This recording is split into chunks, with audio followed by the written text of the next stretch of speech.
namanya sabar hamenja. Sampean bertanya, hambanya menjawab. Jadi buat Anda yang mau nanya, boleh kalau di hari Rabu. Jangan nanya ke Ningrum, Ningrum tuh, ya bisa jawab sih, tapi nanti banyak salahnya, alah. Tapi kalau di Sabar Hamenja, saya nggak sendirian, saya bersama dengan Ibu Evangelis Elizabeth Philip yang akan menjawab pertanyaan Anda. Jadi, yang mau nanya-nanya monggo silahkan 081225225949 atau 081575 800 949. Saya sapa terlebih dahulu nih sudah tersambung melalui aplikasi Zoom di pagi hari ini kita. Selamat pagi, Bu. Pagi Ningrum, Apa kabar, Bu? kabarnya dahsyat dan luar biasa. Ya, Ibu ada di Semarang? Enggak, Hah? Enggak? enggak, aku di Jakarta. Oh, padahal besok Ibu harus ada di Semarang. Ya ntar malam aku pulang Oh yes. Saya di tuh sono. kalah Gus Yusewli sama Ibu nih. Si Ibu nih mobilitas tingkat tinggi. Ya puji Tuhan. Semangat karena ada gerakan Ningrum. Iya Injil betul, Bu. saya keliling. Mhm. Tapi Bu nggak ada capeknya ya, Bu? Enggak, aku enggak pernah capek. Itu berkat yang Tuhan kasih buat hidup saya. Saya enggak pernah Wow. capek. Yang ngetot ke aku, yang ngikutin saya yang teler. Gini, semakin saya ngomong firman, semakin on fire. Mereka tadi malam nih anak-anakku bilang, Mami kalau saya ngomong firman, gak kerasa sampai jam 12 semakin malam semakin semakin menggebu-gebu. Iya. Yang nungguin ngantuk-ngantuk gitu. Sebenarnya dari zamannya Pak Jimmy, dari teman-teman saya, yang Mhm. manapun sekarang anak-anak saya yang nemenin, udah pada teler, kadang-kadang tidur lah. Yang lagi sharing, yang lagi cerita gak kerasa, yang nungguin itu berasa yang tapi gitu ya. Bu, eee, ini kan pernah beberapa kali gitu ya ada yang nanya juga gitu ya, gimana sih ngatasin jenuh di dalam pelayanan? Kalau Ibu sendiri pernah nggak sih ngerasain kayak jenuh gitu-gitu? Ya, enggak, kenapa? Karena aku ngalami tiap hari baru gitu loh. Mmm, Gimana aku bisa jenuh ya? Karena aku tidak melakukan, aku nggak makan ya sesuatu yang membosankan gitu kan. Jenuh, bosan itu kan kalau kita makan menu yang sama. Sedangkan mmm, kita ini selalu dikasih setiap hari rahmatnya selalu baru. Kalau mhm, dikasih hal baru terus itu gimana sih kita bisa bosan? iya, Pasti kita kan bergairah kan? Wih, iya, ini gimana ya? Wah, ini kok begini ya? mhm, Gitu. mhm, Itu mhm, pembicaraan tadi malam pun mhm, saya lagi ngobrol sama salah satu adik rohani. Ya mhm, begitu karena mereka ngalami Tuhan sehingga mhm, jadi on fire. Terus mhm, ada aja yang disaksikan, ada aja yang dialamin. Selalu iya, baru nih Rum. iya. Jadi kunci agar kita tidak pernah bosan, nggak pernah jenuh, itu ya alami Tuhan setiap hari. Iya, iya. Mhm, mhm, mhm, Menyenangkan. iya, Kalau menyenangkan itu kan membuat kita bergairah. Tapi kalau sesuatu yang nggak menyenangkan itu atau menyebalkan itu membuat kita jadi jenuh, capek gitu loh. iya, betul, Makanya betul, tadi bolak-balik bilang, mhm, ayo baca, renungkan, perkatakan, lakukan, yes, kamu ngalami Tuhan, mhm, kamu bergairah.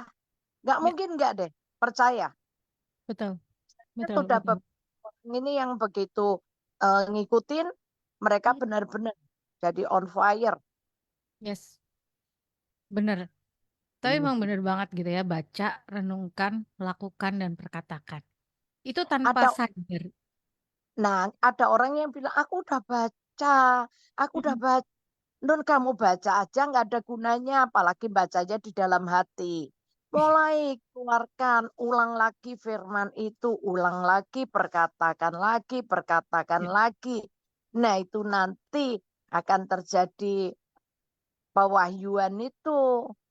Ya, Pewahyuannya ketika kita ngerti, kita ngelakukan. Ketika kita ngelakukan itu terjadi dalam hidup kita. Wah, kita bisa luar biasa loh. ya, betul, betul, betul.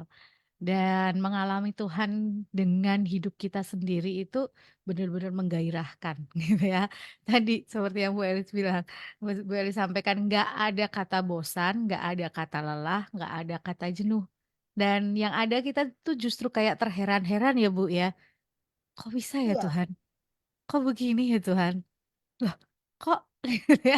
Malah justru ketika apa yang kita doakan Tuhan kasih itu kita malah Jadi jadi kayak semakin bengong. penasaran, kok Betul. bisa ya? Iya, Bisa ya gitu kan? betul, betul, betul. Kita malah jadi bengong. Hah, kok begini sih?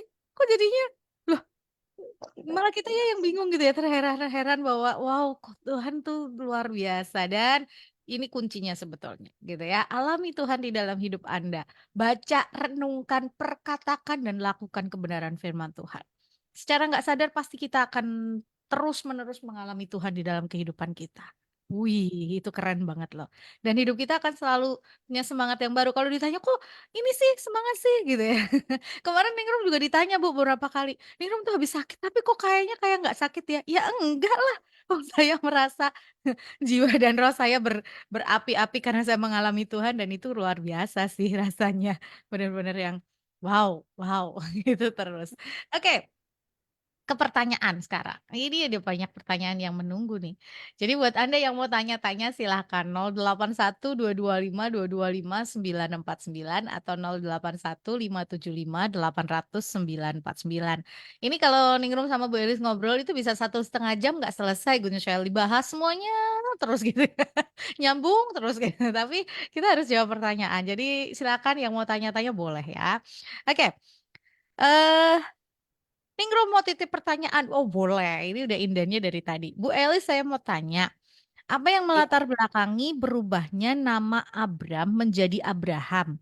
Ini pada saat peristiwa apa ya? Terima kasih. Oke. itu pada waktu peristiwa kalau nggak salah tuh di Kejadian 17 ya. Ketika Allah kembali mengulang perjanjiannya kepada Abraham karena Ya, Abraham ya dalam kondisi hopeless waktu itu terus dia merubah nama Abram jadi Abraham. ini kejadian 17 ayat kelima, Bu. Ya lima coba. Ha. Ya, Ningrum bacain ya, Bu. Karena itu namamu bukan lagi Abram, melainkan Abraham, karena engkau telah kutetapkan menjadi bapa sejumlah besar bangsa.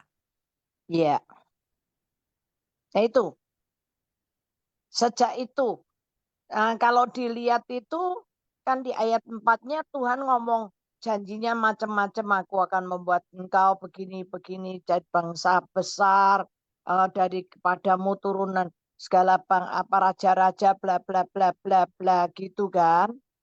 Nah, terus dari sejak Allah memberikan perjanjian itu namanya dirubah dari Abram jadi Abraham. Mm-mm. Ya, Ya, Tuhan supaya mengulang. gini. Nah, nama itu kan punya pengaruh.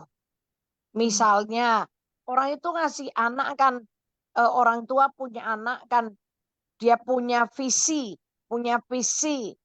Oh ini anak kepengen jadi seperti apa? Misalnya bapaknya suka main bola. Wih, anaknya dikasih namanya pemain bola yang hebat. Karena mm, bapaknya satu kali anaknya jadi pemain bola yang hebat. Misalnya begitu. mm, Jadi nama yang diberikan itu nggak boleh asal-asalan, tapi mengandung makna, arti. Nggak gini, ada salah satu apa namanya orang ya, kalau lahir anaknya dikasih nama, oh sendok, ketemunya di situ garpu, atau oh, teko, oh ya namanya teko walu misalnya gitu. mm, mm. Nah, gayung misalnya, itu itu asal-asalan, tapi orang tua yang punya visi. Saya itu dulu nggak tahu, kalau saya itu dikasih nama, tak pikir dikasih nama asal nama. Ternyata ketika saya sekolah, guru saya bilang, "Kamu tahu nggak arti namamu?" "Enggak," saya bilang gitu kan. Ternyata namamu tuh artinya pelita. "Hah, Dian?" Gitu. Menerangi. Itu tuh waktu itu saya SMP, jadi saya belum belum mengerti.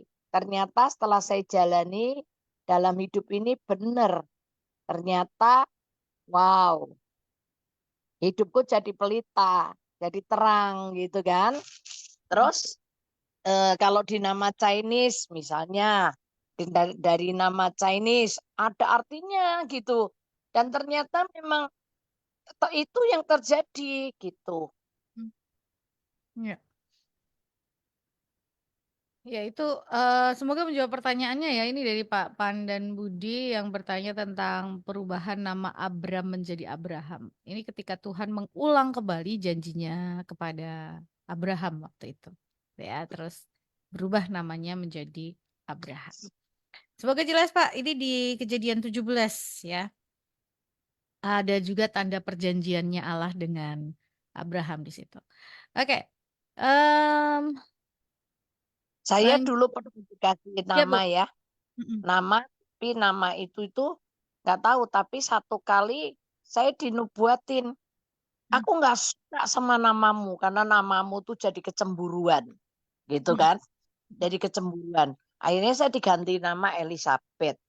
Nah, mhm. Elizabeth itu nama yang bukan sesuai dengan bukan sesuai dengan surat baptisan saya loh. Jadi kalau tanya, "Itu nama nama baptisan?" Enggak loh. Mhm, Itu nama pemberian Tuhan yang saya sangat tidak sukai. Karena begitu muncul nama disebut Elizabeth itu aku nggak suka. Kenapa? Di mataku muncul apa namanya yang namanya Elizabeth Taylor itu loh. Ratu mhm. Bomsek itu loh. Wih, itu aku paling sebel deh. Tapi malah yang dipakai itu ya, Bu, ya? Nah, ternyata setelah seminggu teman-teman saya berubah semua panggilannya. Mhm, Setelah panggilannya berubah semua, baru saya tuh ngerti artinya Elizabeth itu apa. mhm.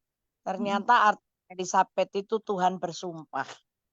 Mmm, mhm, mhm, mhm, Jadi saya juga menikmati dan merasakan setelah pakai nama Elizabeth itu pengiringan saya kepada Tuhan Yesus itu kayak terbang loh.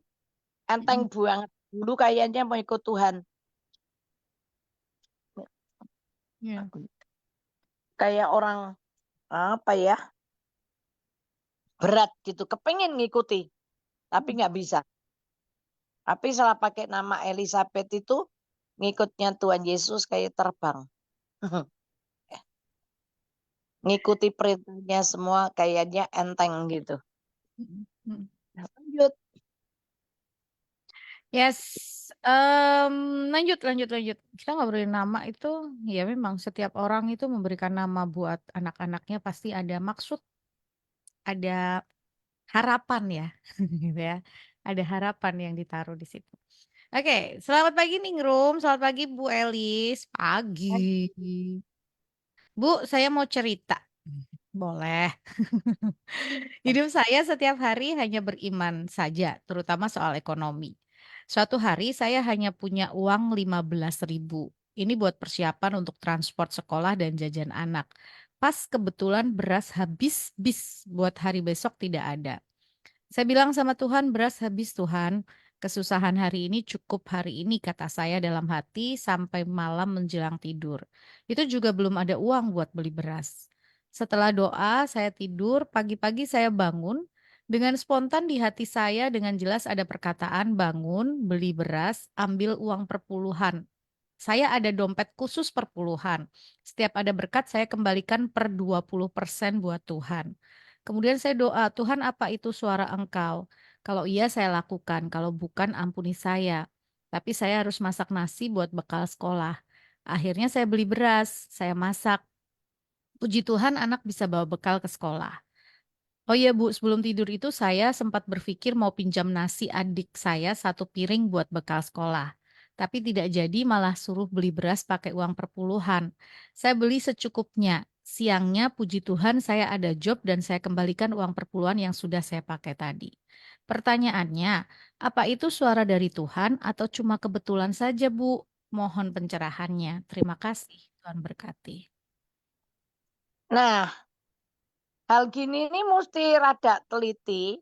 Tadi kan saya dengar itu ibu Tuhan suruhnya 10% kan ibu ambilnya 20%. Betul nggak Ningrum tadi? Iya, betul. Per 20% dia berikan. Ya. Nah, padahal ketaatan itu adalah ketepatan. Kalau 10% ya 10%. Kalau sampai Tuhan ada suara bilang ambil dari perpuluhan, menurut saya yang disuruh ngambil itu yang 1/10 lagi. Yang kamu sisakan untuk menolong orang. Saya ini kalau ngambil juga gini. Saya kalau dapat uang saya ambil 20%, 10% buat perpuluhan. Yang 10% itu saya siapkan untuk nanti kalau ada orang membutuhkan, nanti kalau tiba-tiba ada saudara yang perlu, nanti ada apa, saya masih bisa nolong gitu loh, nggak habis begitu aja. Itu jadi kayak orang tabungan. Nah, kalau tabungan yang seperti itu kamu Tuhan suruh ingatkan, suruh ngambil boleh. Tapi kalau perpuluhannya enggak loh ya. Sorry loh ya, kalau perpuluhannya itu ujian. Karena ada orang bilang gini, semakin saya baca Alkitab, dulu saya bayar kembalikan perpuluhan. Tapi setelah saya setelah saya baca Alkitab terus, semakin lama firman itu memerdekakan saya dari perpuluhan. Sehingga saya tidak bayar perpuluhan lagi. Menurut saya ini ngaco banget ini.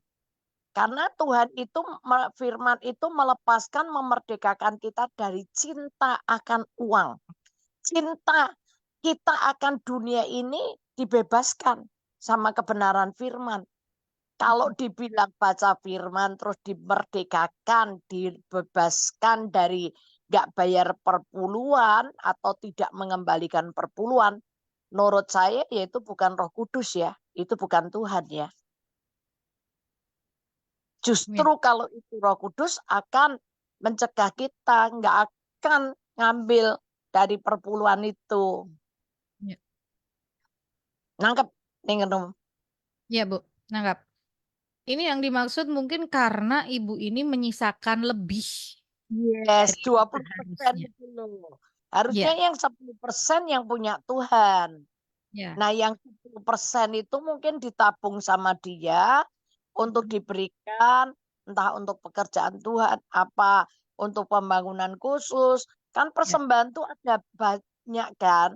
Ada betul. persembahan perpuluhan, ada persembahan kasih, ada persembahan kuah sulung, ada persembahan khusus buat pembangunan, ada Ya, persembahan yang disisihkan untuk diberikan kepada anak yatim, yaitu ya. Jadi kalau ditanya kalau ini Roh Kudus mengingatkan karena memang lebih yang disimpan oleh si ibu ini lebih dari yang seharusnya yang Tuhan minta gitu ya 10% gitu kan karena yang disimpan itu 20% gitu. iya. Nah, gitu ya Bu ya. Nah, Semoga jelas. Semoga jelas menjawab pertanyaannya ya Bu. Ini Bu siapa ini?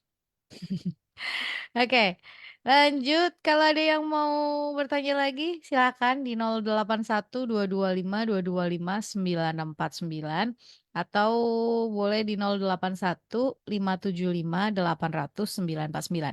Kalau mau ada yang telepon boleh loh di 0248455949 atau bisa di salah satu nomor WhatsApp kita, bisa buat telepon juga, Anda telepon di situ nanti kita angkat ya. Bisa juga, WhatsApp call kita bisa. Oke. Ya, lanjut. Ini ada pertanyaan selanjutnya. Selamat pagi, Bu. Akhir-akhir ini saya banyak mendengar anak-anak Tuhan yang berpindah keyakinan. Kalau ada dari saudara, keluarga, teman, atau kenalan kita yang begini, apa yang harus kita lakukan ya, Bu? Terima kasih. Pertama, harus didoakan. Kedua, nanya Roh Kudus apa yang menjadi bagian kita, Mmm, ya.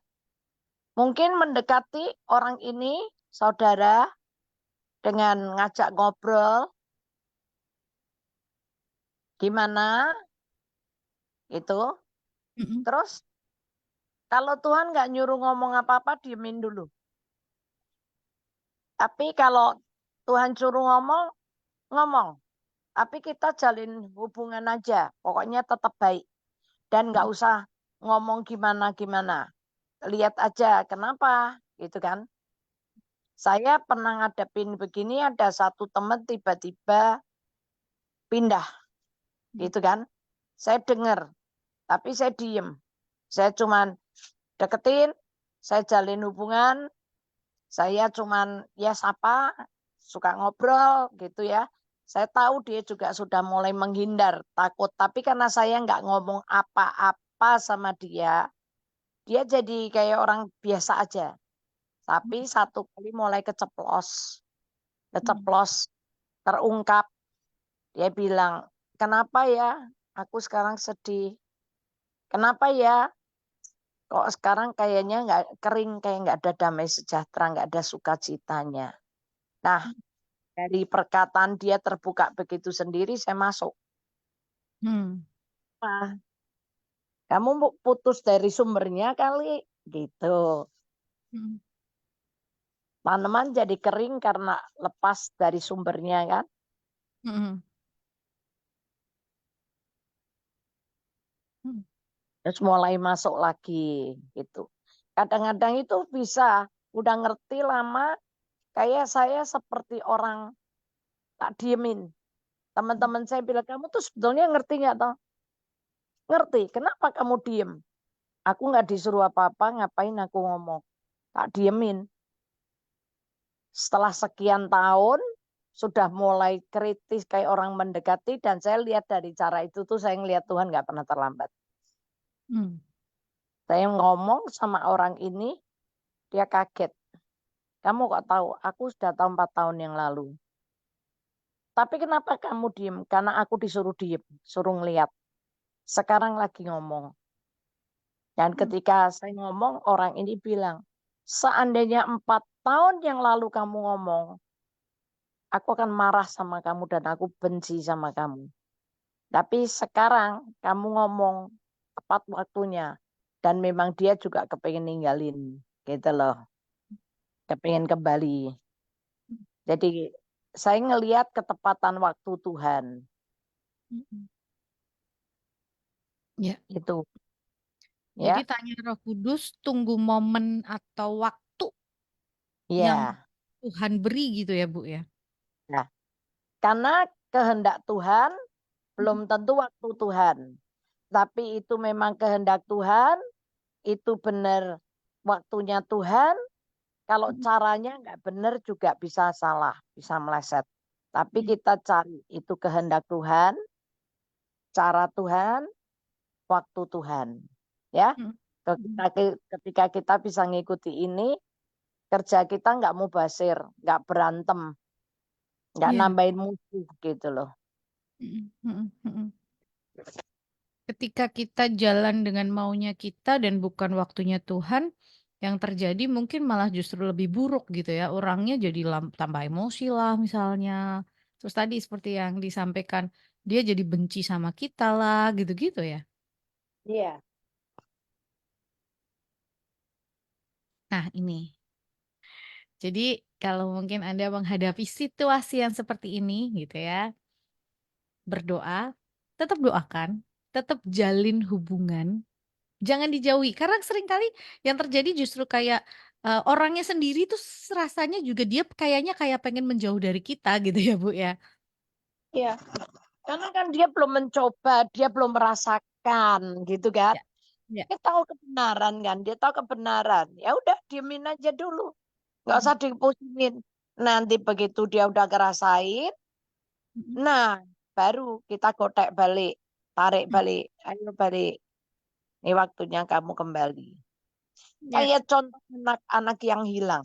Anak yang hilang itu juga nggak dicari sama bapaknya, Ya. didiemin dulu. Setelah dia mentok, ngerasain kalau oh dari bapaknya tuh hidupnya kekurangan, miskin sampai kelaparan, baru anak itu berniat, aku mau balik ke rumah bapakku. Karena di rumah bapakku banyak Memang. ya kan makanan. Dari baru punya keinginan dia bertindak bapaknya udah lari nyambut. Kenapa orang bapak itu menanti kok dengan sabar? Ya. Ya. Kalau dilihat dari ayat itu, yang lari bapaknya loh, bukan anaknya loh, tapi bapaknya yang lari menyongsong. Ya. Anaknya Ini. cuma jalan balik, tapi bapaknya yang lari untuk nyambut si anak. Anaknya hanya punya keinginan untuk balik. Punya Ya. keinginan untuk balik kepada bapak. Terus dia melangkah, baru satu langkah. Bapaknya yang melihat dari jauh. Langsung dia lari menyambut anaknya. Itu loh kasih karunia itu kerjanya kayak begitu. Mm-mm. Jangan dipandang bahwa orang yang meninggalkan Tuhan itu sebagai musuh, gitu ya. Karena kadang-kadang ada beberapa orang yang terus kemudian ya tadi gitu ya. Tapi tadi yang disampaikan oleh Ibu, jalin hubungan karena ini menjadi kunci nanti waktu yang tepat yang Tuhan sediakan untuk kita bawa lagi balik orang-orang seperti ini gitu ya, Bu. Iya. Jadi eh, doakan pasti. Ini jangan lupa didoakan ya. Tanya Roh Kudus apa yang menjadi bagian kita, jalin hubungan dan tunggu waktu yang tepat. Ya. Oke. Ah, Bu, ini lanjutan tadi ya Bu, yang 20% itu Bu. Ya, Bu, maksud saya 20% saya sisihkan itu 10% buat gereja, 10% lagi buat kegiatan sekolah minggu atau pemuda atau pendeta Bu. Pertanyaannya belum menjawab Bu, yang saat ada berkat saya kembalikan lagi uang yang sudah saya pakai tadi Bu. nah kalau yang dikembalikan 10% setelah dapat berkat dikembaliin lagi itu saya ngerti. Cuma maksudnya itu bukan berarti Anda bukan pinjam dari perpuluhan. Itu Anda bukan pinjam dari perpuluhan. Mungkin itu yang Anda pakai adalah yang dipakai untuk bantu sekolah minggu, untuk pelayanan dan sebagainya gitu loh. Kalau yang 10% kan Anda kembalikan ke gereja. Ya Mm-mm. udah. Tapi kalau diingetin sama Tuhan suruh pakai yang 20% itu ambil yang perpuluhan, pasti itu simpenan yang dibuat sekolah minggu. Kalau sampai enggak, ya berarti sebetulnya ada dalam ujian gitu. Hmm. Karena gini, makanya saya enggak pernah mau punya nyimpan perpuluhan lama di tangan saya. Saya kalau dapat dapat perpuluhan itu ya dapat berkat, saya sisihkan perpuluhan, saya nggak tunggu sebulan. Saya besok minggunya pergi ke gereja walaupun belum waktunya untuk kembaliin perpuluhan, saya tulis amplop perpuluhan. Ini perpuluhan. Saya kembaliin. Dulu gitu. Tapi lama-lama sekarang saya tahu. Saya tahu caranya gimana. Saya masukkan ke salah satu tabungan rekening. Jadi walaupun tuh kelihatannya uangnya banyak, tapi itu bukan uang saya, itu perpuluhan. Gitu. Hmm. Dan walaupun di rekening kelihatannya di atas nama saya ada uang, tapi saya tahu itu uang yang saya sisihkan untuk apa. Jadi saya nggak pernah ngakui saya punya uang karena memang itu bukan uang saya. Uang yang sudah saya sisihkan untuk perpuluhan, untuk persembahan kasih, untuk menara doa, untuk jaringan doa, untuk apa yang sudah saya plot-plot gitu, saya nggak punya uang sama sekali. Saya nggak akan pernah pakai uang itu. Dan Tuhan itu menolong saya tepat waktunya. Saya pernah ngalami seperti ibu. Saya nggak punya apa-apa loh. Masak juga nggak bisa. Jangan bilang masak nasi. Minum aja nggak punya air untuk beli air minum. Kalau mau beli air nggak bisa. Mau buat beli minyak gas untuk masak air aja nggak bisa. Nggak bisa. Tapi Roh Kudus tahan saya untuk tetap tidak. Nah, satu kali saya dikirimi makanan. Saya dikirimin roti tart gitu kan. Wah, saya bersyukur tuh hari kedua saya lapar. Saya pembantu saya dengan suami saya, kami bertiga nggak makan. Tapi ada dikirim roti. Saya pikir nih roti buat saya, wong memang buat saya kok tulisannya buat Bu Elizabeth. Pada waktu saya mau makan, tiba-tiba Roh Kudus ingetin saya, stop, ini bukan punyamu. Hah? Bukan punya saya? Iya. Ini namanya Elizabeth Tuhan. Iya. Tapi kamu tahu nggak, aku kasih kamu, kenapa aku kasih kamu roti tart hari ini? Ini tanggal berapa? Tanggal 19 Tuhan. Ini hari ulang tahunnya siapa? Oh, saya kaget. Tuhan bilang gini, aku biasanya kan kamu kasih dia roti. Nah, sekarang kasih buat dia supaya kamu enggak beli. Jadi saya tutup lagi loh, nggak jadi makan loh. Saya tutup lagi, saya kirim ke orang itu. Udah, besoknya udah nggak bisa bangun. Tapi Tuhan nggak pernah terlambat. Itu Tuhan kasih saya tepat waktunya. Hmm. Itu.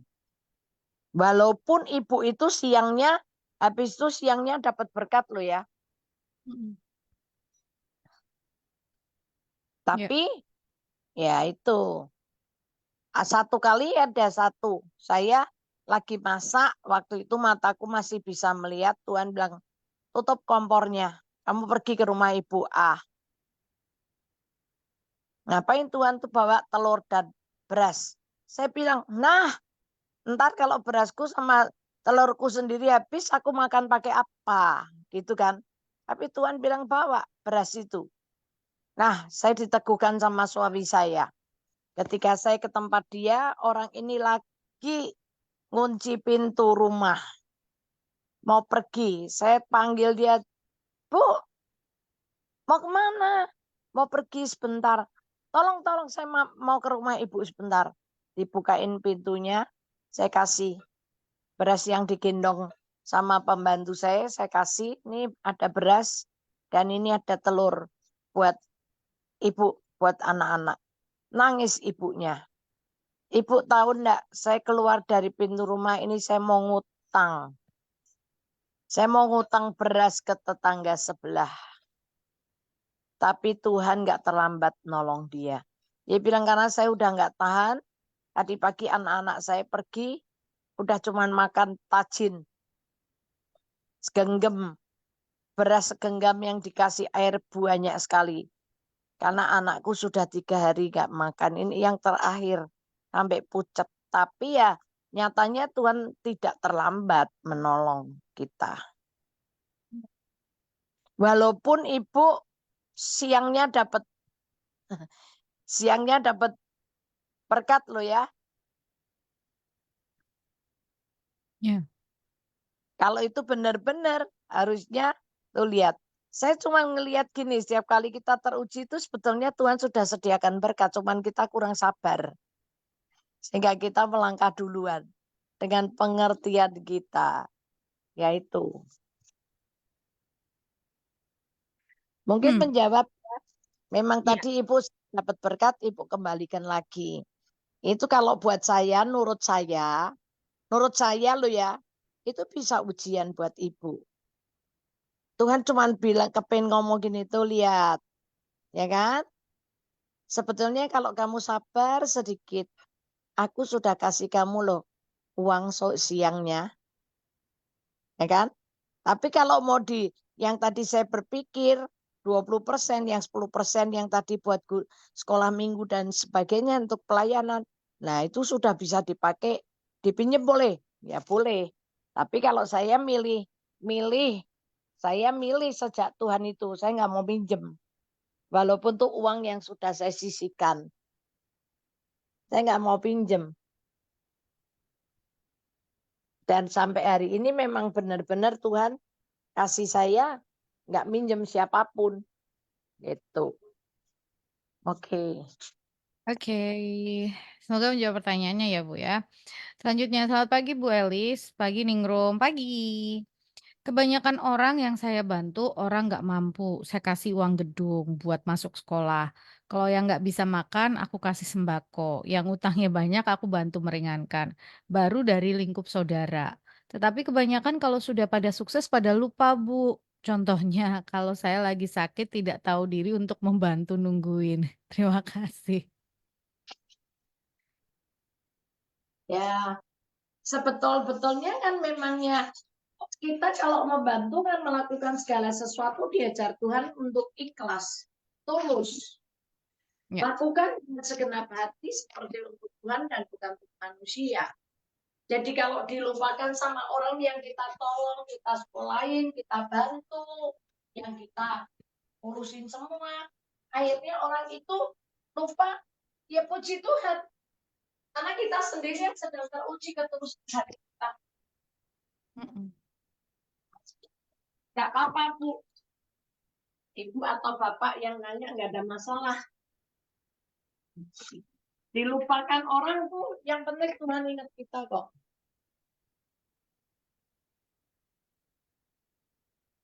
Iya. Jadi eh nggak Nggak nggak ngaruh. nggak masalah dilupakan sama orang karena itu sebetulnya malah justru Tuhan sedang mau lihat ketulusan kita ketika kita sedang membantu orang lain gitu ya Bu. Iya. Intinya kan Tuhan mengajar kita kalau kita tolong orang ya jangan jangan hitung-hitungan gitu atau, atau ya udah tolong tolong aja gitu. Nggak usah diingat-ingat. Nggak usah diingat-ingat. Ya, Ditolong orang itu kita harus ingat. Sampai ya, kapanpun kita menerima kebaikan orang, kita harus ingat. Tapi melakukan kebaikan buat orang lain tuh nggak perlu diingat-ingat. iya. Udah, kayak orang nabur benih itu loh. Nabur ya wis aja diling-iling, tinggal lo kerja sing siji gitu. Mm, ya. Jadi ya udah ketika kita menolong orang lain ya udah tolong aja gitu ya. Selebihnya itu sudah bukan urusannya kita gitu. Iya. Supaya dengan cara itu tuh kita nggak kecewa gitu loh. Iya. Nah kalau mau bilang kecewa, saya ini ngalami banyak. Yang sekolah, yang saya selesaiin sama S1, S2. Habis itu lupa sama saya sama sekali banyak. Yang saya sekolahin dari anak jalanan sampai lulus SMA, setir mobilnya bagus, saya lesin setir mobil, saya bawa ke Israel, ke Mesir, ke Korea, ke Singapura, saya keliling dunia, ke Hong Kong, ke Makau, saya ajak terus. Tapi akhirnya dia tinggalin saya tanpa pesan. Ada kesempatan dia ngasih saya selamat ulang tahun kek. Dia tahu ngasih selamat Natal harusnya bisa kan. Tapi dia juga nggak melakukan. Jadi buat saya emang gua pikirin yang penting aku sudah melakukan buat kamu. Ya. Perkara kamu mau ngerti aku, ingat aku apa enggak itu bukan urusanku. Karena aku lakukan semua seperti untuk Tuhan dan bukan untuk manusia. Ya. Manusianya lupa, tapi Tuhan nggak pernah lupa. Amin. Betul. Jadi ketulusan hati kita sendiri yang teruji nih. Iya.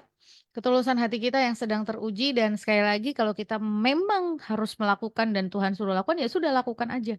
Itu Dan cukup. kalau diizinkan Tuhan orang itu lupa berarti kita sendiri yang sedang teruji. Ya, betul. Udah lakukan aja. Itu selesaikan urusannya kita. Urusan selanjutnya itu udah bukan urusannya kita gitu ya. Iya, betul loh. Oke, ini tadi ada yang mau telepon silakan boleh deh. Tadi belum terangkat 02484559949 maafkan. Kalau belum terangkat 02484559949 949 ya, 8455949 kalau yang mau telepon yuk saya tungguin. Sebelum saya lanjut ke pertanyaan selanjutnya, ya. Silakan 0248455949. Tadi udah nyala nih telepon, tapi belum sempet diangkat udah mati.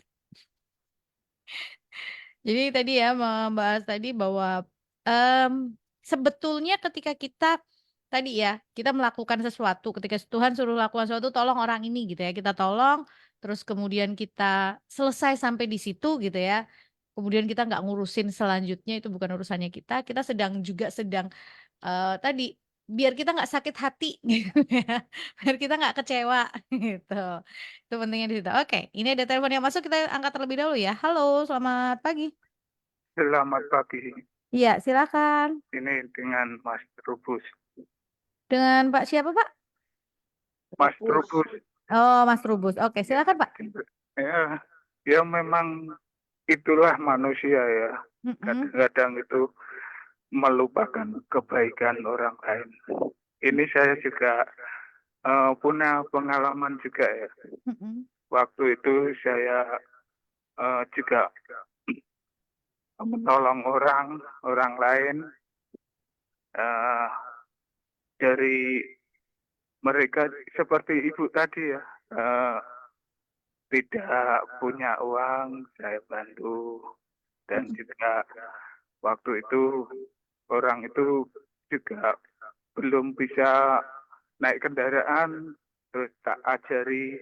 Ya, tapi pada waktu saya ini mengalami sesuatu ya, waktu itu kan saya kecelakaan, terus mata saya eh, tidak bisa melihat. mhm, Ya, waktu itu ada sesuatu di gereja itu ada itu baptisan ya. Dan di gereja saya ini tidak ada kolam baptisan. Eh, oleh sebab itu pinjam gereja lain. Otomatis kan saya tidak tahu lokasi yang baru. Dan waktu itu saya turun dari mobil angkut itu menuju ke gereja kan belum tahu arah kemana gereja itu berada.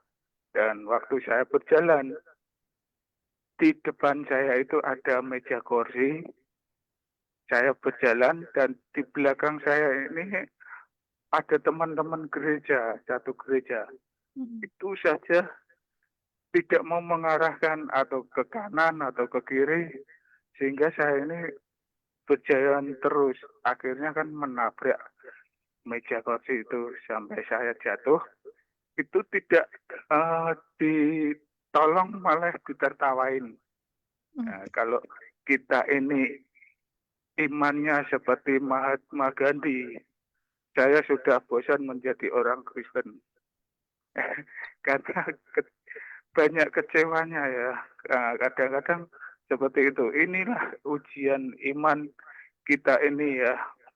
Oleh sebab itu kalau kita ini beriman kepada Kristus, jangan memandang, sekali-kali jangan memandang manusianya ya.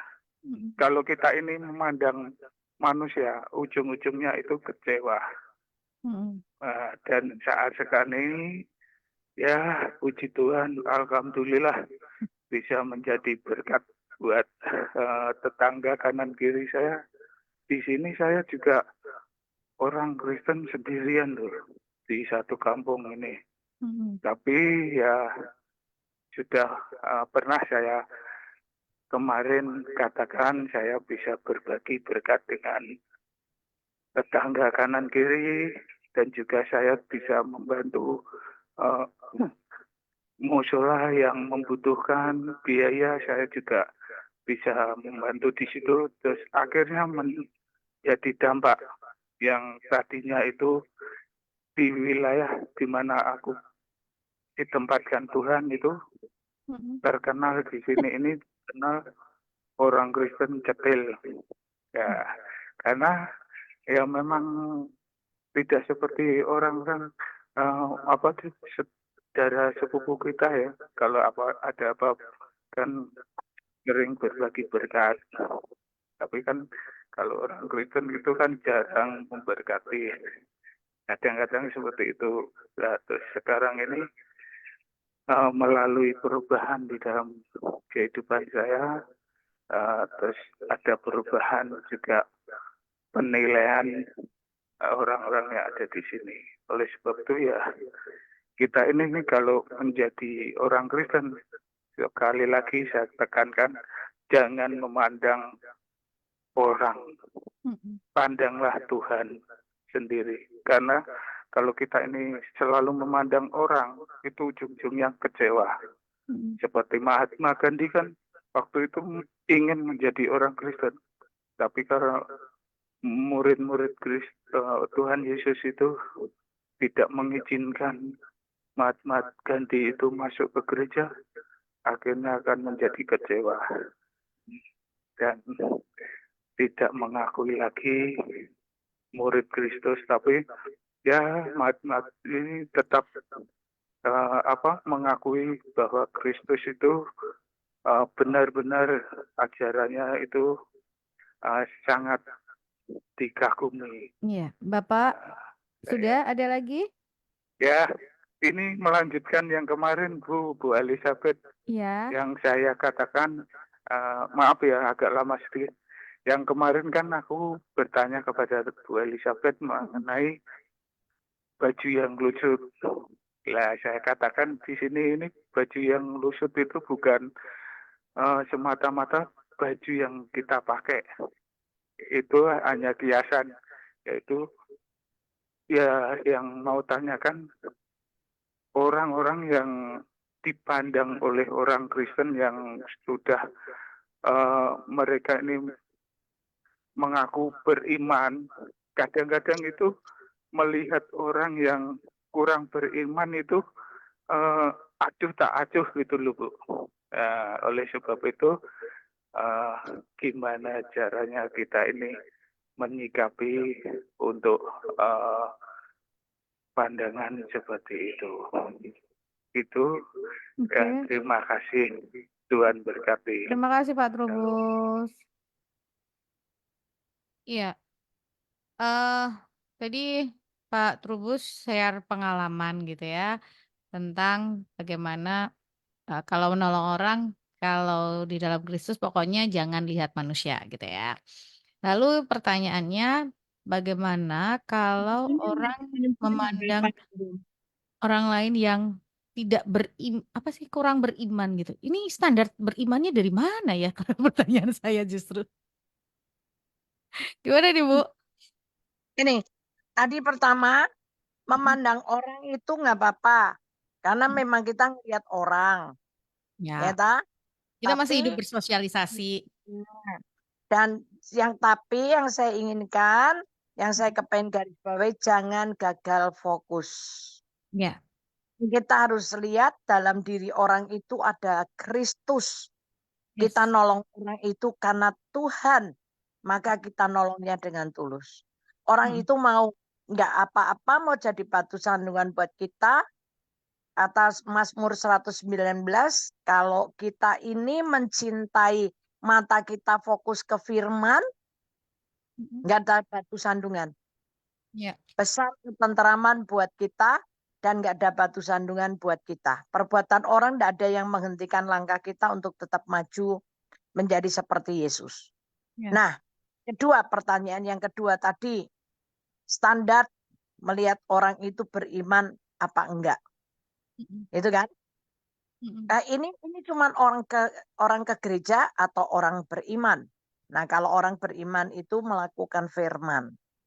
mm, Kalau melihat orang-orang yang di gereja tapi tidak menjadi pelaku firman, yang penting satu, kita jangan menghakimi. Karena itu anugerah. ya, Itu anugerah Tuhan buat kita kalau kita ini bisa jadi pelaku firman. Kita sendiri bisa jadi pelaku firman itu bukan karena kita loh. Tapi itu ya, anugerah Tuhan loh. ya. Yang buat kita bisa melakukan, menjadi contoh. Sehingga kita nggak perlu menghakimin orang lain. Tapi yuk deketi orang itu, bimbing. Dibimbing, deketi. Dengan membimbing caranya pelan-pelan, bersaksi sedikit, diterima syukur, enggak diterima ya udah yang penting kita jangan ceklek, jangan hati ini jangan putus asa, Ya. maju lagi, besok gitu lagi, gitu kan? Enggak apa-apa. Dibilang sok, dibilang fanatik, dibilang apa? Enggak apa-apa. Satu kali mereka tahu bahwa sebetulnya seperti ini. Saya dulu seperti itu. Saya setiap kali habis persekutuan, saya ngomong sama mami papi saya yang nggak kenal Yesus. Nanti TV-nya digedek ke. Kan tujuannya supaya mulutku berhenti nggak ngomong. Nanti kalau lagi ngomong, saya nyetel kaset atau pujian, dimatiin. Ya saya nggak marah. Tapi nanti ada kesempatan saya setel lagi. Lama-lama mereka nggak marah sama saya, akhirnya dinikmati. Selama dinikmati, akhirnya dia bertobat. Itu aja papi saya akhirnya bertobat, mami saya bertobat. Nah, teman-teman saya yang segereja, yang tapi nggak mau jadi pelaku firman, saya dibilang fanatik. Kamu sok suci, kamu begini, kamu begitu. Saya nggak urusan. Nyatanya akhirnya Tuhan pisahkan saya dan saya jadi seperti ini. Dan teman-teman saya yang dulu bilangin saya sok suci lah, yang buatin bilangin saya munafik lah, apa-apa, fanatik lah, yang apa. Akhirnya hari ini kalau punya masalah ya datang cari saya.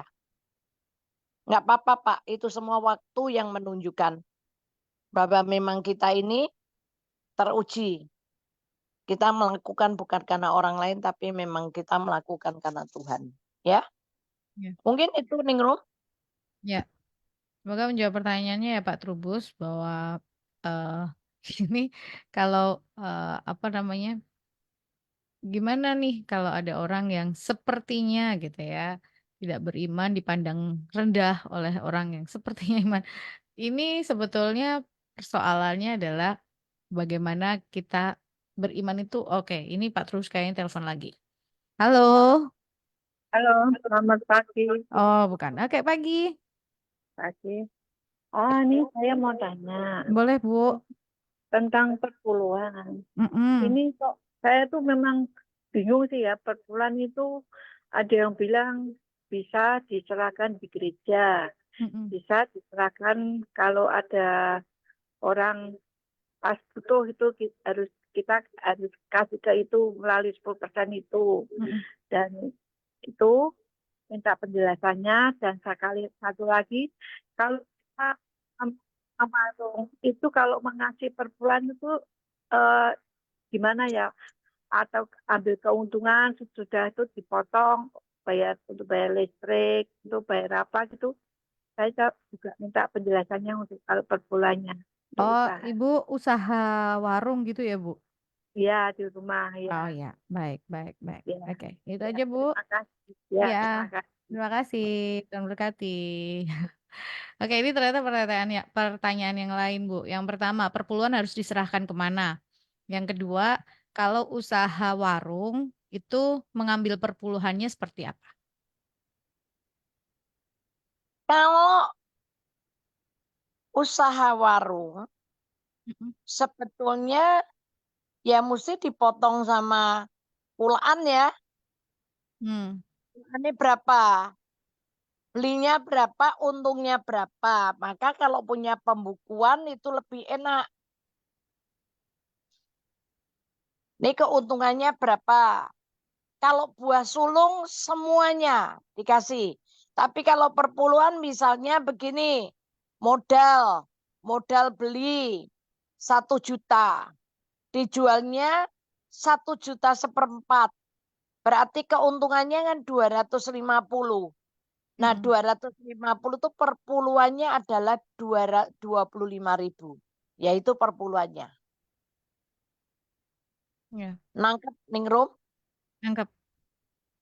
Kalau Itu perpuluhan, kenapa? Itu kan tadi Ibu itu juga tanya, lalu kayak biaya operasional ibaratnya Bu, kayak warung itu kan ada misalnya biaya listrik, biaya apa, itu diambil dari mana? Loh, lah itu tergantung sekarang. kalau saya ya saya ngambilnya dari bruto, bukan dari neto. Oh, oke. Jadi benar-benar keuntungan langsung dipotong dulu buat Iya, perpuluhan. iya. Mm-mm. Kan bayar Baik. listrik kan masuk tempat kita juga nggak ada masalah kan. Ya. Kalau misalnya mau hitung-hitungan sama Tuhan, oke, dihitung lagi aja. Perpuluhannya dikurangi dulu. Bayar listrik berapa, karyawan berapa, untuk bersihnya berapa. Itu boleh tergantung, Hmm. ya. Ya. Kalau perpuluhan dibawa kemana? Sebetulnya kalau nggak mau repot, kita lihat Maliaki 3 ayat 10. Keperbendaharaan rumah Tuhan.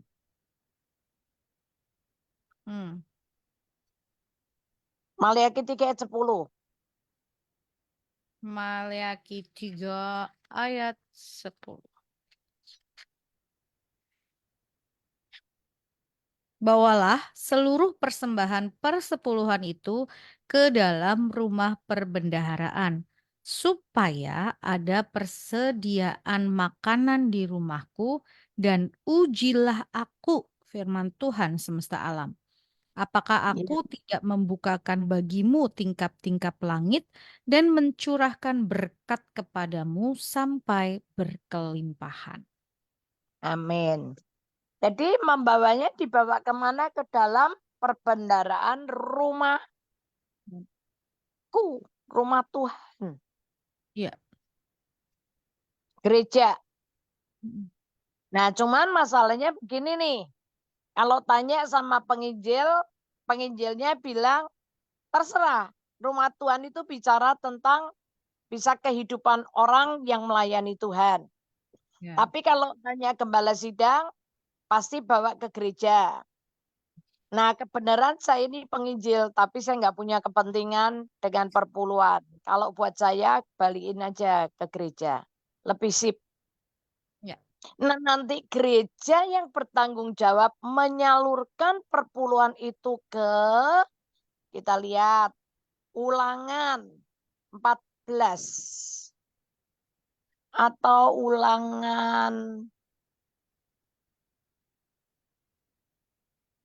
26 juga bisa. Ulangan 26 Ayat 12 kah? Mulai 12 sampai 8. mulai 12. Persembahan Nah, persepuluhan. ya, oke. Apabila dalam tahun yang ketiga, tahun persembahan persepuluhan, engkau sudah selesai mengambil segala persembahan persepuluhan dari hasil tanahmu, maka haruslah engkau memberikannya kepada orang Lewi, orang asing, anak yatim, dan kepada janda, supaya mereka dapat makan di dalam tempatmu dan menjadi kenyang. Ya sudah. Jadi perpuluhan itu diberikan kepada orang Orang Lewi, orang asing, orang asing, anak janda, yatim, dan anak yatim. ya. 4 kelompok ini.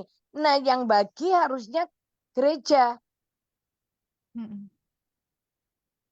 Di gereja kan ada banyak orang yang melayani itu full time.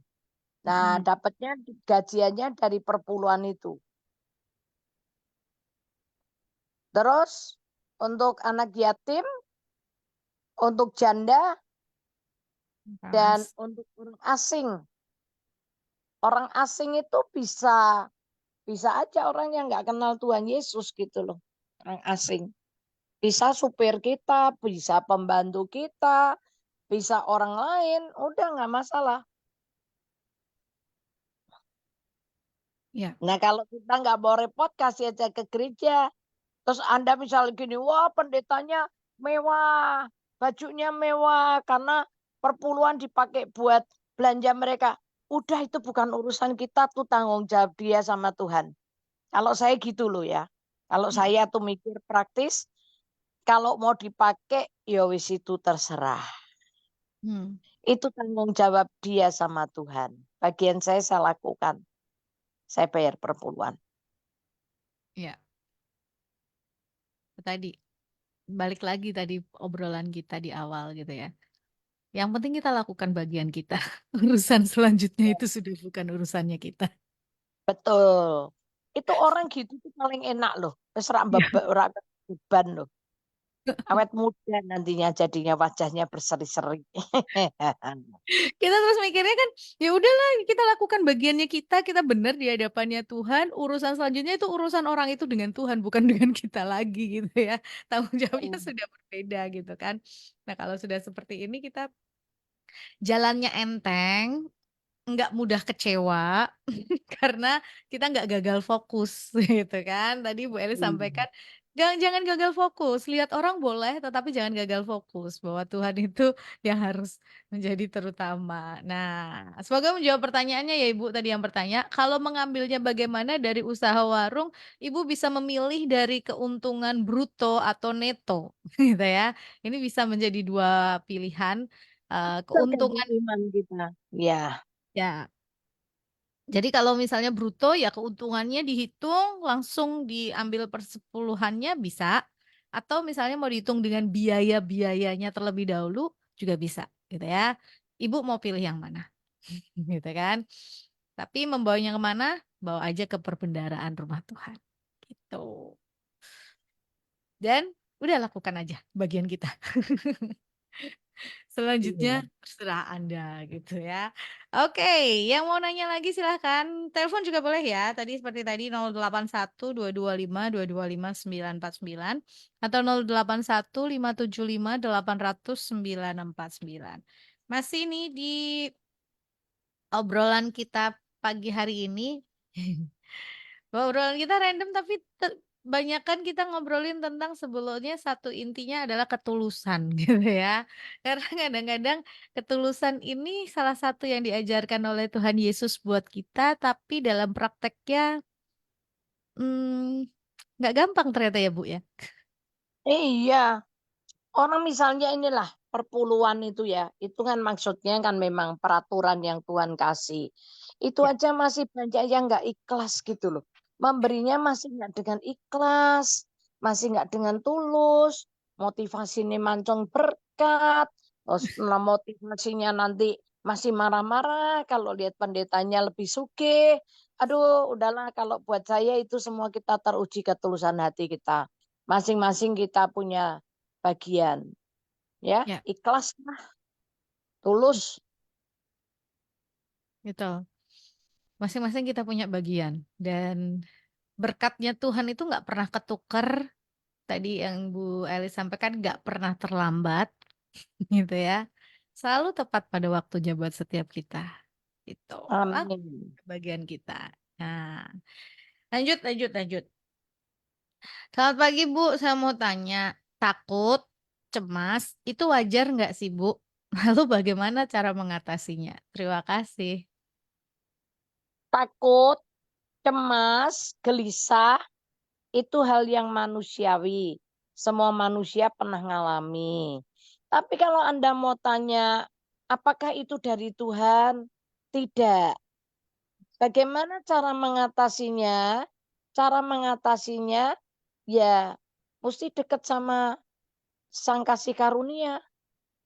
Hmm. Yang bisa melepaskan kita dari ketakutan, dari kegelisahan. 2 Timotius 1 ayat 7. Yes. 2 Timotius 1 ayat 7. Ini ayat hafalan yang luar biasa. Ayat hafalan saya kemarin. 2 Iya. Timotius 1 ayat 7. Sebab Allah memberikan kepada kita bukan roh ketakutan, melainkan roh yang membangkitkan kekuatan, kasih, dan ketertiban. Loh, ya kan? Terus kalau takut gimana? Apa yang harus kita buat? Ya, kita lihat 1 Yohanes 4 ayat 18. 1 Yohanes 4.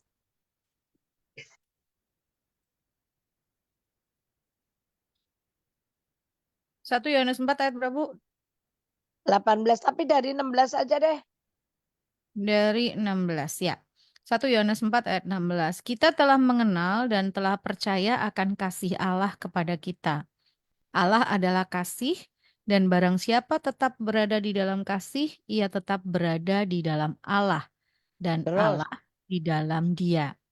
Dalam hal inilah kasih Allah sempurna di dalam kita, yaitu kalau kita mempunyai keberanian percaya pada hari penghakiman, karena sama seperti Dia, kita juga ada di dalam dunia ini.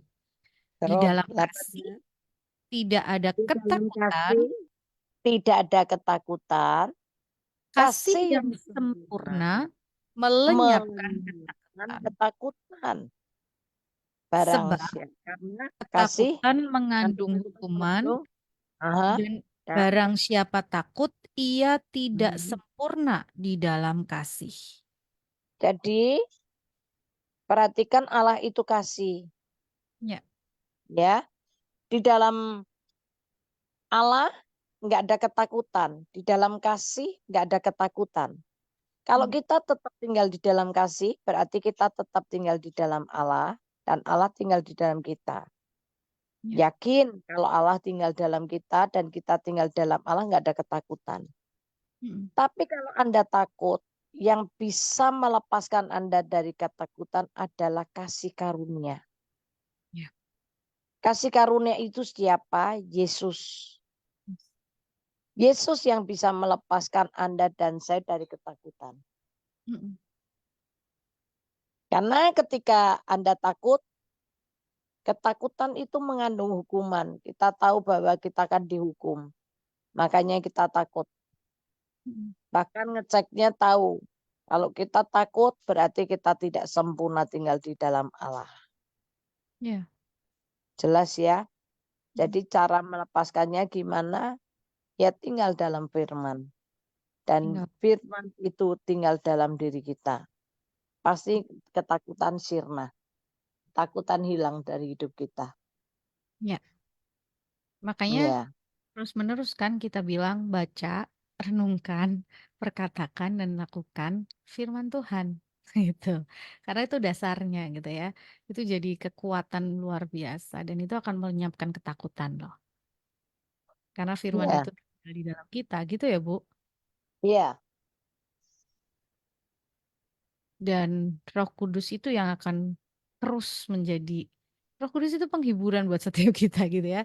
Ketika ada ketakutan, Roh Kudus yang akan mengingatkan untuk kita dengan kebenaran firman Tuhan yang sudah kita baca, sudah kita renungkan, dan sudah kita perkatakan dan lakukan itu. Itu keren banget. Jadi, yuk semangat. Kalau ngomong cemas, takut tadi manusiawi. Tapi itu bukan berasal dari Tuhan. Jadi jangan terus kemudian membuatnya menjadi sesuatu yang wajar gitu. Kadang-kadang ada orang yang keliru, ya manusiawi sih gitu ya. Tetapi itu kalau itu bukan berasal dari Tuhan dan kita tinggal di dalam Tuhan, Tuhan tinggal dalam kita, ya itu bukan sesuatu hal yang bisa diwajarkan gitu ya. Harusnya nggak ada ketakutan karena kita nggak ada beban untuk itu lagi gitu.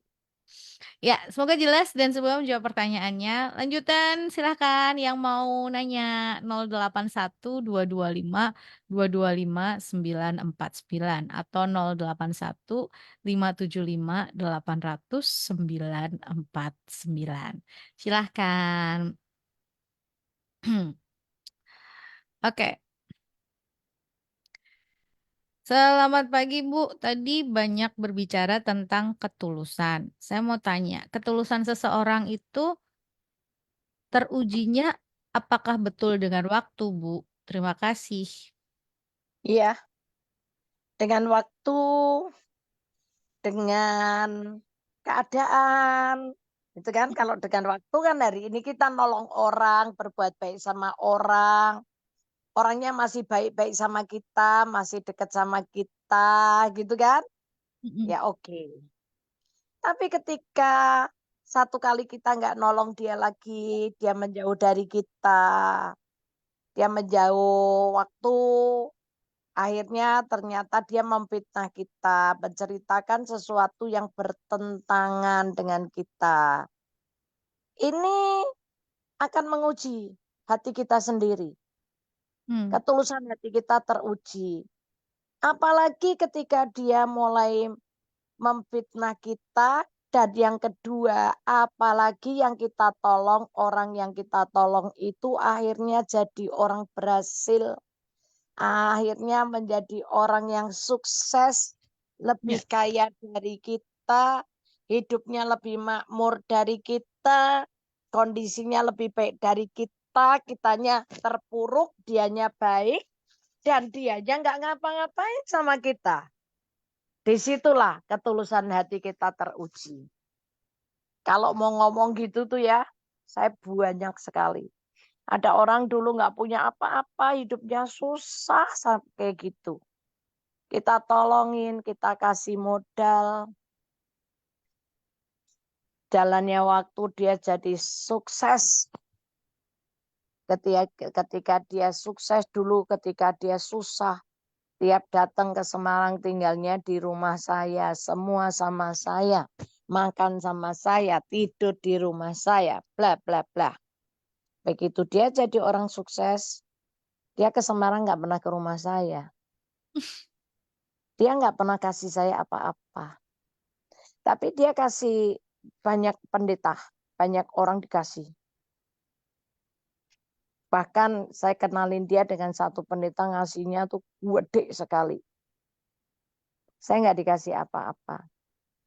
Di situ ketulusan hati saya teruji.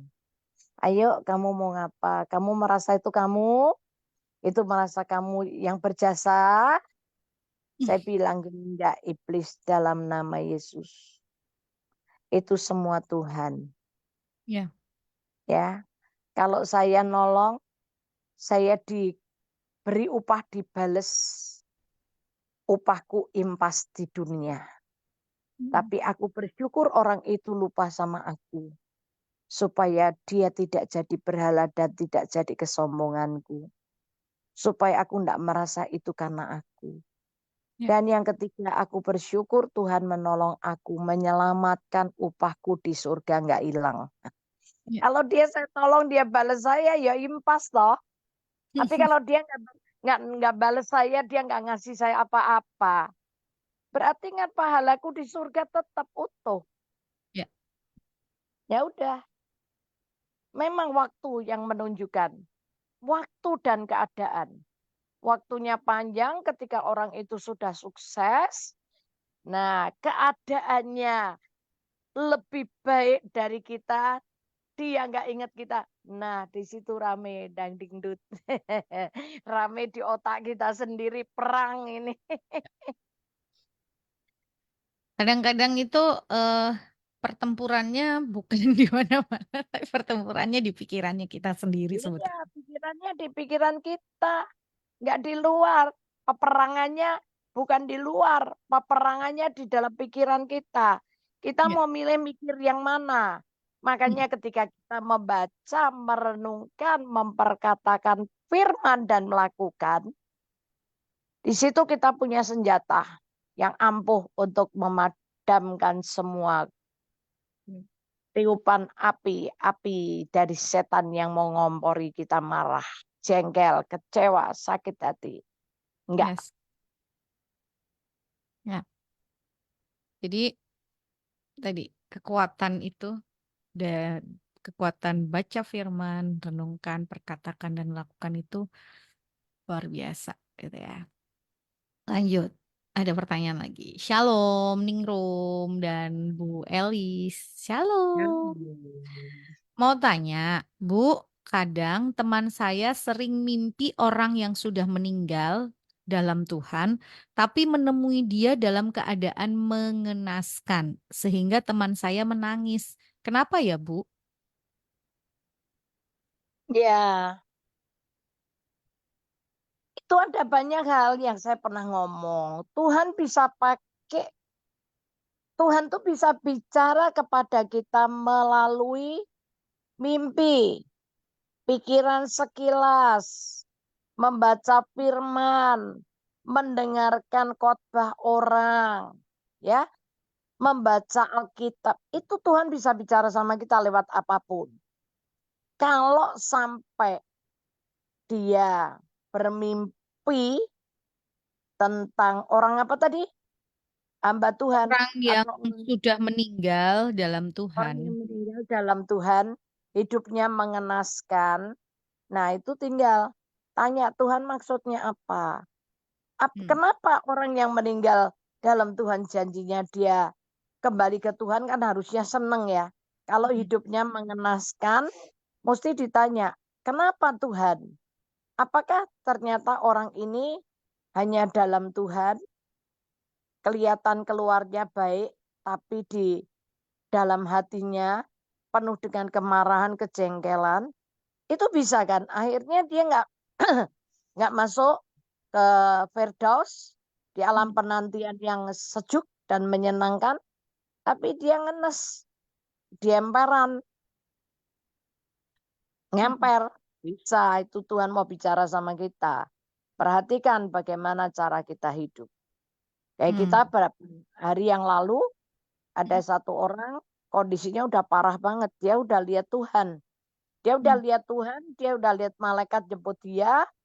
Dia sudah ngelihat tangan Tuhan, tapi dia nggak bisa pegang tangan Tuhan. Ketika telepon, saya dikasih tahu anaknya sama adiknya. Saya bilang, oh berarti nih hatinya dia penuh dengan kebencian. Masih ada banyak hal yang nggak beres. Kenapa? Patokan saya ayatnya di mana? Yesaya 59. Yang berkata tangan Tuhan tidak kurang panjang untuk menjangkau kita. Dan telinganya tidak kurang tajam mendengar doa kita.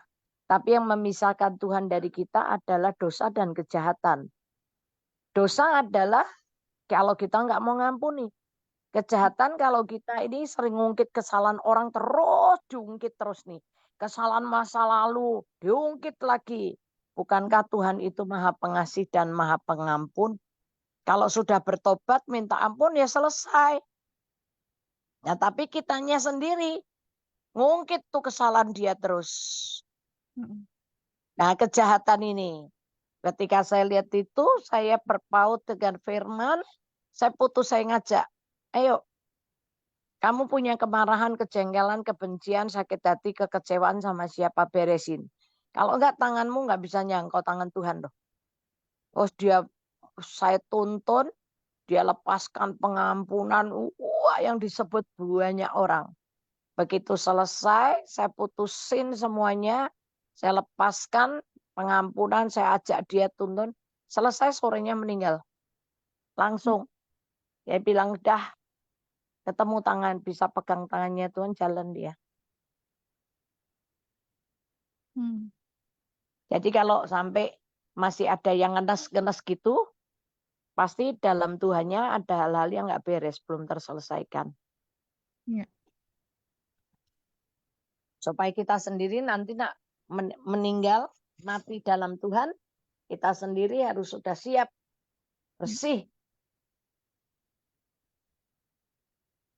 Ya. Beres gitu ya di hadapan Tuhan. Ya, semoga menjawab pertanyaannya ya. Tapi itu bisa menjadi salah satu pengingat mungkin untuk kita ngingat kehidupan kita tuh udah beres belum di hadapan Tuhan. Seperti itu ya, Bu? Yes. Oke. Lanjut, ini masih ada pertanyaan lagi. Pagi Bu Elis dan Ningrum, pagi. Pagi apa siang ya? Ini udah hampir jam 10:30. Bu, kalau saya sudah berbuat baik, tapi kadang tidak diperhitungkan. Tapi kadang kalau saya ingat, ya namanya manusia kecewa. Tapi yang saya ingat semua kebaikan saya sudah dicatat sama Tuhan. Bu, minta solusinya dong biar. Oke, terima kasih. Ini minta solusinya maksudnya biar nggak kecewa, seperti itu ya Bu ya? Mungkin gitu ya. Oke, gimana nih Bu? Nah, solusinya itu gampang. Mau kecewa apa enggak itu pilihan. Mau kecewa apa enggak itu pilihan. Kita yang milih. Kalau kita milih nggak kecewa, ya kita nggak kecewa. Tapi kalau kita milih kecewa, ya kecewalah kita.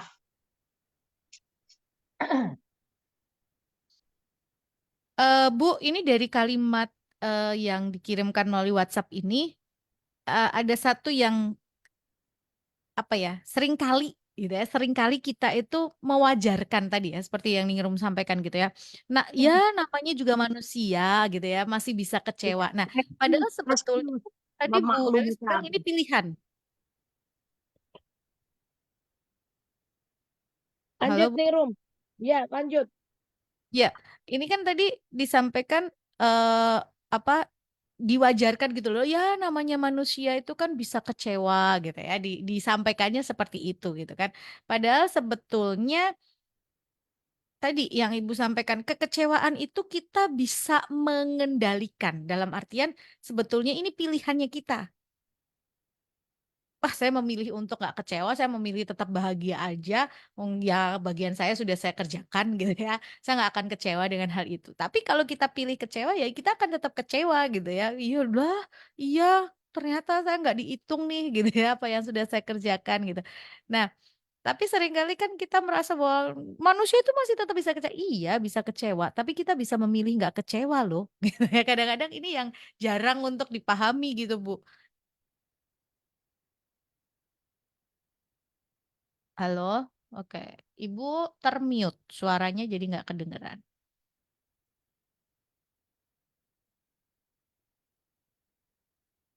Bentar ya.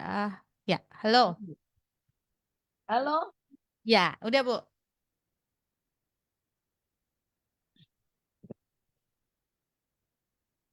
Iya, jadi sebetul-betulnya balik-balik lagi kan.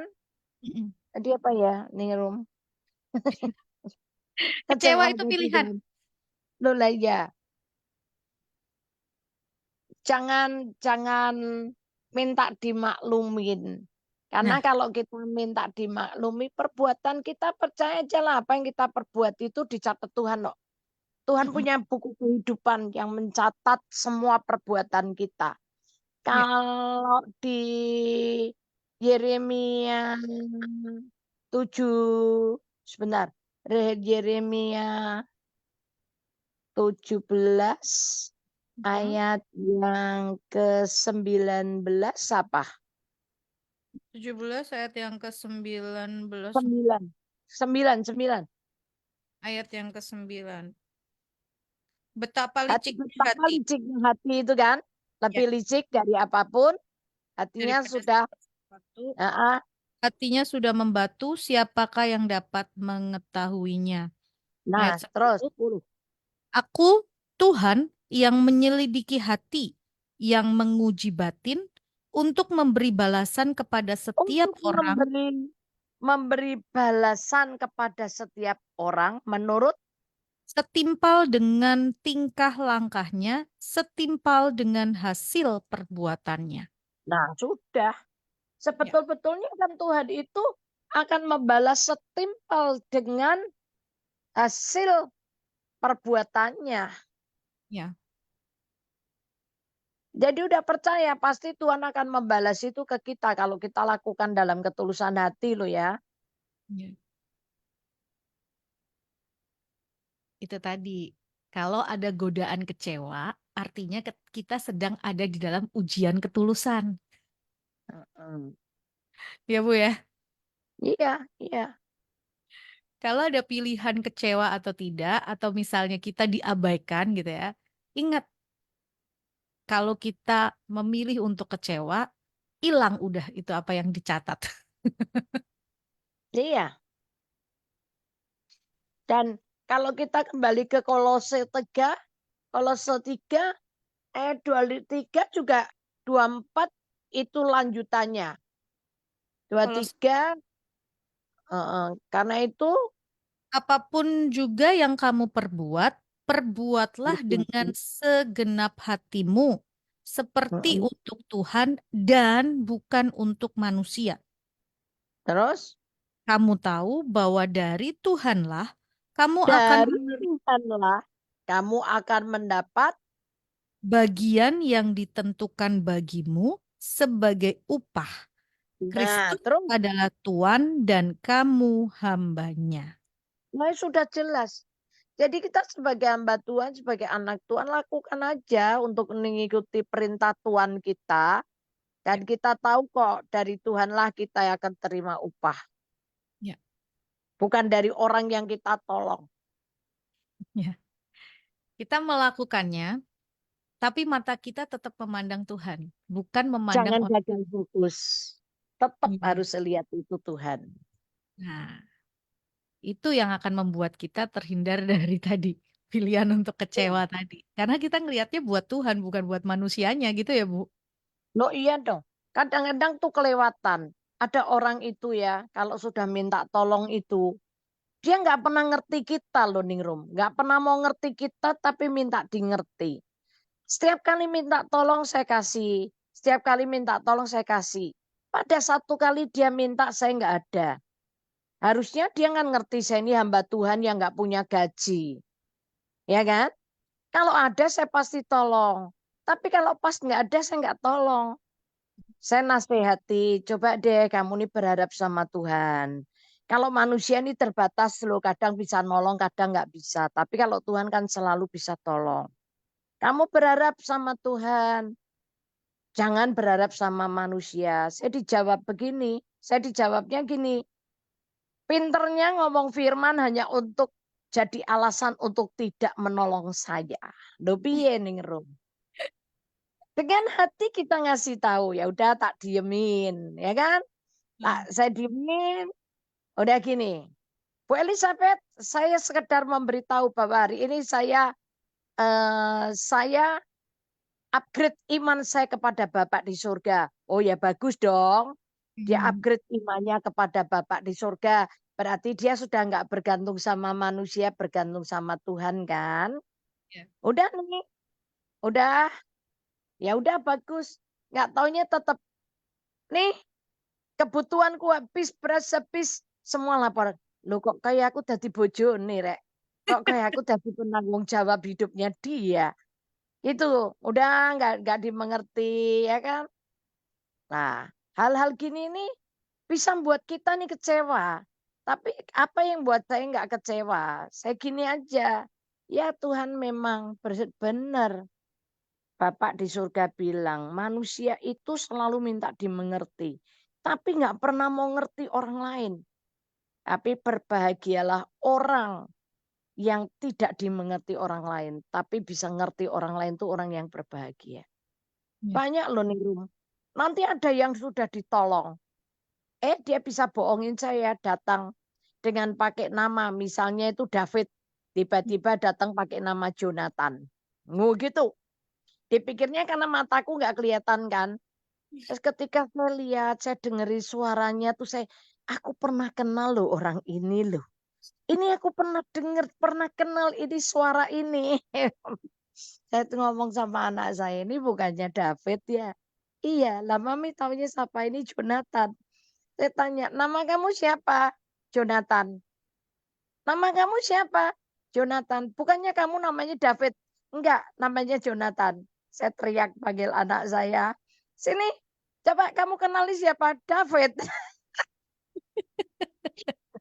Kadang-kadang itu ya, orang itu bisa jahat seperti itu loh.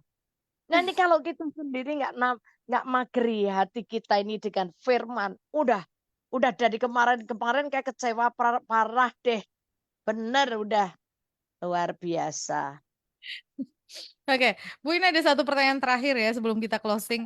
Ya, Iya, waktunya agak sedikit mencolot sedikit, gak apa-apa lah ya. nggak apa-apa. Kamu mau dilanjutin sampai jam 12 juga nggak apa-apa. Aduh, Enggak, Ningrum. Bu, Iya, nanti jadwalnya Ibu kacau. iya, makanya. Shalom, Bu. Saya punya Shalom. kakak keras kepala. Saya punya kakak, Punya apa? Punya kakak, sama? Oke. kakak. Dia keras kepala, sombong. Apalagi kalau ngomong soal iman, tidak mau dengar pendapat saya. Kalau bicara soal perpuluhan, dia bilang di gerejaku tidak ada perpuluhan. Itu zaman perjanjian lama, kata dia. Hari-harinya dia suka main togel. Kalau saya ingetin, waduh marah kayak kebakaran jenggot. Kadang saya share khotbah, video rohani. Dia bilang percuma, tidak usah kirim-kirim video. Tidak akan saya buka katanya. Perkataannya itu nyengit, atos, tapi anehnya saya tidak ada kapok-kapoknya nge-share video rohani. Dia kalau ngeritik orang wasis banget.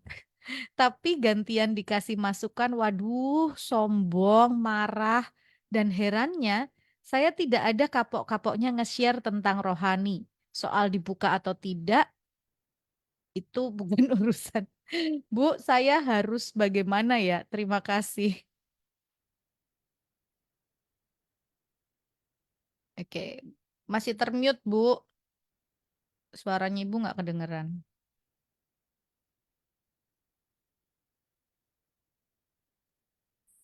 Ya, Bu, Ibu ini ya udah. Halo, Bu. Yang mute itu bukan punya saya loh. Masa Masa orang nggak disenggol-senggol? lah ini mati tadi mute kesenggol ya? Ningrum, Ya. itu tadi, itu kan dia sudah nggak jemu-jemu bagus kan? Galatia 6 bilang jangan jemu-jemu berbuat baik. Nggak apa-apa, terus saja tabur. Pengkhotbah 11 ayat 4. Oh, ini dahsyat banget ini. Sudah menabur tanpa melihat angin, menuai tanpa melihat keadaan, ini bagus. Ya, siapa senantiasa memperhatikan angin tidak akan menabur, dan siapa senantiasa melihat awan tidak akan menuai. Terus, Sebagaimana engkau tidak mengetahui jalan angin dan tulang-tulang dalam rahim seorang perempuan yang mengandung, demikian juga engkau tidak mengetahui pekerjaan Allah yang melakukan segala sesuatu. terus Taburkanlah benihmu pagi-pagi hari, dan janganlah memberi istirahat kepada tanganmu pada petang hari. beristirahat kepada tanganmu pada petang hari. Karena engkau tidak mengetahui apakah ini atau itu yang akan berhasil, atau kedua-duanya sama baik. Ya udah, lakukan terus saja, Bu. Nggak Lanjutkan. dibuka ya serah, lanjut. Tapi gini, Ibu nggak usah nasehatin lagi, kirim video-videonya aja. Kirim khotbahnya, tapi Ibu tidak perlu berdebat. Nggak Oh, ya. perlu menasehatin untuk dia tidak buka togel dan seperti apa, biarin aja. Mm. Kita harus menjawab orang bebal menurut kebebalannya dan kebodohannya. Jadi udah biarin aja, biar dia merasa dirinya hebat, pinter, oke nggak masalah. Mm. Ya. Yang kedua, dia nggak mau bayar perpuluhan, terserah. Karena memang begini, orang itu gini-gini. Ada satu ayat itu bagus sekali. Di Yohanes 8. Yohanes 8 coba. 47 kalau nggak salah lo ya. Jadi memang ini kalau benar-benar nggak berasal dari Allah tuh nggak bisa denger loh. Ya. Barang siapa berasal dari Allah, ia mendengarkan firman Allah. Itulah sebabnya kamu tidak mendengarkannya, karena kamu tidak berasal dari Allah. Lihat. Jadi gini, kita nggak bisa paksain. Ya.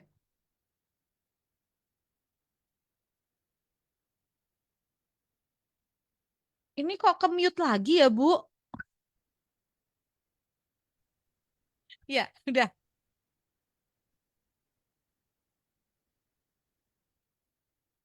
Halo, Bu. Ya. Udah, Ningrum, Kita nggak bisa paksain. nggak bisa paksain. Ya, orang ini mau dengar apa enggak? Kalau dia tidak berasal dari Allah, dia tidak akan pernah bisa dengar suara Allah. Nggak bisa dengar firman, nggak bisa. Dia tidak akan pernah ngerti. Ya. Oke? Ya. Lo kecil banget. Suaranya siapa? Suaranya Ningrum. Ini udah. Udah. Eh, Ya. Karena Ya. ada memang coba di Markus 8 ayat 18 apa ya? Markus 8 ayat 18. Ya, kamu mempunyai mata, tidakkah kamu melihat? Dan kamu mempunyai telinga, tidakkah kamu mendengar? Tidakkah Hmm. kamu ingat lagi? Terakhir apa? Tidakkah kamu ingat lagi? Ini tentang memecahkan 5 roti itu loh, Bu. Ya. Jadi makanya, jadi gini, ada banyak orang itu nggak bisa ngelihat pekerjaan Allah. Ya. Matanya melihat, tapi nggak ngelihat. Dia punya mata, tapi nggak bisa ngelihat. Dia punya telinga, tapi nggak bisa dengar. Ya. Yang bisa dengar itu, Wahyu katakan, barang siapa bertelinga, hendaklah dia mendengarkan apa yang Roh katakan kepada jemaat Tuhan. Memang susah ningrum. Ya. Makanya ada orang yang debat, bilang gini, sebetulnya Tuhanmu sama Tuhanku tuh sama apa enggak toh? Itu kan? Hmm. Tuhanmu sama Tuhanku sama enggak toh? Kenapa kok kamu dapatnya sama aku beda? Itu. Yang satu bilang merah, satu biru. Misalnya gitu. Hmm. Jawabannya kalau buat saya akan jawab. Tuhannya sama. Karena mereka berdua ke gereja dan mereka perginya gereja baptis juga. Hmm. Udah pelayanan sama-sama pelayanan. Tapi kenapa hasilnya berbeda? Bisa nggak hasil berbeda? Bisa. Yang satu tangkap firman dengan otak, dengan pengertian manusianya. Yang satu tangkap firman dengan hatinya, dengan imannya. Hasilnya beda. Beda. Ya. Hasilnya beda. Jadi Pasti. kalau kakakmu itu tetap nggak mau dengar firman, biarin aja udah. Lakukan bagianmu, jangan cepu-cepu berbaik, tabur firman terus tanpa melihat arah angin dan tanpa melihat arah awan. Langit nggak usah, tabur aja. Ya. Nanti satu kali pasti akan bertumbuh. Dan bertumbuhnya dari yang mana dulu kita nggak ngerti. Ya. Tetap Oke? jalin hubungan baik, jangan didebat, Yes. jangan picu apa ya kemarahan gitu ya. Karena itu Betul. malah jadi buat dia jadi Musuhan semakin nanti. marah. Betul. Ya. Nanti semakin menjauh dari kita. Ya. Jadi jalin hubungan baik, taburkan terus aja. Mau dia mau dibuka atau tidak, tuh udah bukan urusannya kita. Kita sedang tabur aja. Kita nggak ngerti dari mana, titik mana dia akhirnya bisa. Mungkin bukan lewat kita, lewat orang lain bisa jadi. Tapi yang penting kita lakukan bagian kita. Itu. Iya. Oke Bu, terakhir Bu, pesan buat Good News Family dong Bu. Pasang telinga. Ya. Dengar dan perhatikan baik-baik firman Tuhan. Supaya kita tidak hanyut dibawa oleh arus apa yang telinga dan dunia sedang gemakan. Ya. Ya, pasang telinga baik-baik, dengarkan firman Tuhan. Seperti yang tadi katakan, kalau kita berasal dari Allah, kita pasti dengar suara Tuhan. Nggak usah ngikuti arus dunia. Ya. Amin. Oke, ya. Yes. Supaya kita tidak terbawa arus dunia, dengar baik-baik firman Tuhan. Iya. Dan gimana mau dengar baik-baik firman Tuhan? Baca, renungkan perkataan. Renungkan, perkatakan berulang kali, Yes. maka kita akan ngerti firman. Ya. Kalau Ya, kita nggak baca, gimana kita bisa dengar firman? kalau kita tidak merenungkan, gimana kita bisa ngerti firman? Kalau kita tidak mengerti, gimana kita bisa melakukan? Kalau kita tidak melakukan, bagaimana kita bisa membuktikan bahwa Tuhan itu benar? Yes. Ya, jadi terus ya buka telinga kita, lakukan perkataan terus firman Tuhan. Baca. Lakukan. Oke Bu, terima kasih ya buat hari ini. Tuhan Yesus berkati. Tuhan Sampai Yesus ketemu minggu berkati. depan. Sampai ketemu minggu Gitu. depan. Dan terima kasih Good News Family yang sudah bergabung bersama dengan saya di sepanjang pagi hari ini dalam program Sabar Menjadi, program High Friend juga berharap apa yang dihadirkan boleh menjadi berkat buat setiap Anda. Saat lanjutkan aktivitasnya, tetap semangat, tetap penuh antusias dan sukacita. Sharing room untuk Good News FM, be sure on the Good News for you at 94.9 Good News FM. Good news for the family. Bye-bye.